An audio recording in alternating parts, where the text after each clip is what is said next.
আমাদের আসন্ন যে দুর্গাপূজা, এখানে আমাদের মেইন উদ্দেশ্য হচ্ছে কমিউনিটিকে এনগেজ করা। বিভিন্ন স্বেচ্ছাসেবক লীগ থাকে,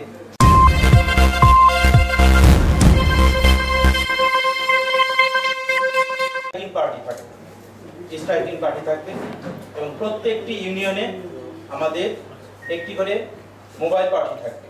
প্রত্যেকটি ইউনিয়নে দুটি করে হন্ডা মোবাইল পার্টি থাকবে। এছাড়াও আমাদের 4টি ডিবি টিম থাকবে, একটি সাইবার ক্রাইম টিম থাকবে এবং আমাদের সাদা পোশাকে গোয়েন্দা নজরদারি থাকবে। এবং যে মণ্ডপগুলো অধিক গুরুত্বপূর্ণ সেখানে আমাদের স্ট্যাটিক ডিউটি থাকবে, অর্থাৎ সেখানে আমাদের স্থায়ীভাবে পুলিশ থাকবে।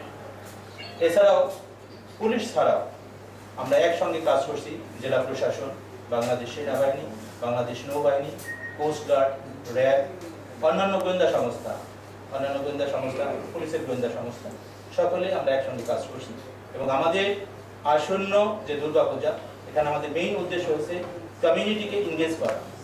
বিভিন্ন স্বেচ্ছাসেবক লীগ থাকে এবং বিভিন্ন সমাজে যারা সুধীজন আছে, যারা সমাজে অত্যন্ত গুরুত্বপূর্ণ অংশ, জনপ্রতিনিধি, রাজনৈতিক দল, সকলেই আমরা একসঙ্গে এক কাতারে থেকে আমরা আসন্ন যে শারদীয় দুর্গোৎসব, এটা যাতে নাকি নিরাপদে নির্বিঘ্নে সকলে পালন করতে পারে, সেটা আমাদের সর্বোচ্চ অগ্রাধিকার। এবং সেই সাথে আপনারা অতন্দ্র প্রহরী হিসেবে, কলম সৈনিক হিসেবে মাঠে আছেন, আপনারাও এই ক্ষেত্রে অত্যন্ত গুরুত্বপূর্ণ ভূমিকা রাখছেন। আমি প্রায় প্রত্যেক দিনই খুলনার এবং জাতীয় পত্রিকাগুলো যতগুলো এখান থেকে প্রকাশিত হয়, আমি তার সামারি দেখার চেষ্টা করি এবং আপনাদের দেওয়া তথ্য অনুযায়ী আমি আমার ডিএসবির মাধ্যমে সেটা ভেটিং করার চেষ্টা করি এবং আপনাদের দেওয়া তথ্য অনুযায়ী, অনেক সময় মোবাইল আপনারা দেন, সেটা অনুযায়ী আমরা অ্যাকশনে যাওয়ার চেষ্টা করি।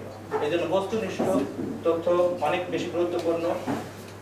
আমাদের সর্বোচ্চ অগ্রাধিকার হচ্ছে জাতি, ধর্ম, বর্ণ নির্বিশেষে সকলেই যাতে যার যার ধর্ম সে নিরাপত্তার সাথে নির্বিঘ্নে নিঃসংকোচে পালন করতে পারে, সেটা আমাদের অগ্রাধিকার।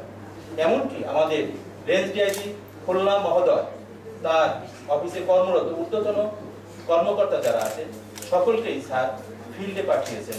কাউকে তো বাগেরহাটে, কাউকে সাতক্ষীরা, কাউকে কুষ্টিয়া। গতকালও এখানে এই ধরনের তদারকি হয়েছে। আমরাও তদারকি ডিউটিতে আছি। ইতোমধ্যে আমি বেশ কয়েকটি থানায় গিয়েছি, বিভিন্ন পূজা মণ্ডপে গেছি। আজকে থেকে আমাদের ফুল ডিপ্লয়মেন্ট এবং আনসারেরও ফুল ডিপ্লয়মেন্ট আজকে থেকে শুরু হয়ে যাবে। এবং আমরা পালা করে আমার যে ফোকাল পয়েন্ট আছে দুর্গাপূজা, জনাব সুশান্ত সরকার, সে দুর্গাপূজা এই উৎসবের ফোকাল পয়েন্ট হিসেবে কাজ করছে এবং জেনারেল ফোকাল পয়েন্ট যেটা মিডিয়া পিআরও হিসেবে কাজ করছে আমাদের অ্যাডিশনাল এসপি অ্যাডমিন এবং প্রশাসন জনাব তানভীর আহমেদ। আমাদের পর্যাপ্ত নিরাপত্তা আছে।